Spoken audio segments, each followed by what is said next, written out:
Итак, судя по комментам, вы таки слышите легкий свист в ушах, похожий на очень дальний и высокий писк. Проблема в том, что звон этот слышен даже если плотно-плотно заткнуть уши пальцами, то есть блокировать доступ звуков. Звуков нет, а шум остается.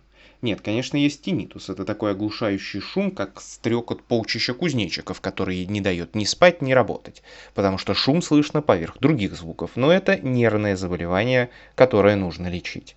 Но у нас-то обычный, теплый такой ламповый свист, похожий на свист из старого телевизора или от повышайки в подсветке ноутбука. Да и слышно его только в относительной тишине. Идете вы со всем этим к доктору, и вам ставят диагноз повышенное внутричерепное давление, ВЧД. На самом деле диагноз этот ставят всем уже не один десяток лет. Сложно найти ребенка, которому бы его не поставили. У меня вопрос, а как его диагностировали? Вообще давление внутри головы создает жидкость, в которой мозг плавает, и она защищает его от ударов. Соответственно, замерить давление жидкости можно только одним способом. Вогнав в голову иголку с трубкой, внутри которой поплавок, и посмотреть, до какого деления этот самый поплавок дострельнет. Вряд ли вам это делали, да даже если и делали, то в стоячем положении значение будет одно, а в лежачем совсем другое. И какое принимать за норму?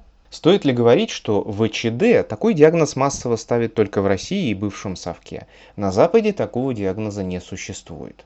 Ну, вернее, существует, конечно, однако состояние повышенного внутричерепного давления – это уже чуть ли не гидроцефалия. Оно требует немедленной госпитализации, и пациент в таком состоянии не то что до врача в поликлинике дойти не сможет, он говорить-то не может. Но ведь это явно не наш случай, у нас теплый, ламповый свист. То есть трубкой вас не тыкали, а диагноз ВЧД ставили. И еще отправляли на дорогостоящее МРТ или КТ головного мозга, чтобы якобы подтвердить диагноз. Нет, такие методы, как МРТ и КТ, очень пиздатые, и если есть возможность обследоваться на халяву, не отказывайтесь. Можно много чего найти, если знать, что искать. Но вот только внутричерепное давление они не показывают, даже косвенных признаков не показывают. Так что давайте-ка забудем про ВЧД, внутричерепное давление, и перейдем к ВСД, вегетососудистой дистонии. И этот диагноз тоже ставят направо и налево, и еще прописывают лихие лекарства для бабушек, вроде Кавитон или Винпоцетин, их обычно после инсультов принимают. Легкий шум и свист в ушах действительно имеет сосудистую природу и подвержены ему все люди, что, собственно, и доказали ваши комменты под тем видео. Такой эксперимент я на вас ставлю. Собственно, именно этот шум вы слышите, приложив к уху ракушку, ну или стакан, или любой другой закрытый предмет. Разумеется, это никакой не ультразвук, а звук тока крови во внутреннем ухе. И если человека посадить вот в такую вот самую тихую комнату в мире, то поначалу будет слышен звон в ушах, а минут через 40 начнутся слуховые галлюцинации.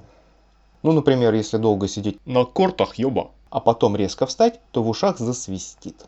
Понятное дело, что с повышением кровяного давления усиливается и шум в ушах, так как крови больше течет. Но так и в плохую погоду, например, если вы метеочувствительны, тоже все усиливается. Кроме того, ухудшают ситуацию стрессы, а также любые проблемы с шейным отделом позвоночника, остеохондроз тот же. Передавливаются сосуды и нервы, отсюда и повышенный шум в ушах. Поэтому шею нужно регулярно разминать, ведь объем той самой жидкости регулируется самостоятельно, как раз через шею вытекает в остальное тело. Кстати говоря, одно из средств по снижению внутричерепного давления – тот самый аптечный глицерин. Глицерол связывает и выводит воду, и до какой-то степени уменьшает количество жидкости. Меньше жидкости, меньше давления. Может, поэтому про вейперы так активно наваливают? Больные люди, я всегда это говорил.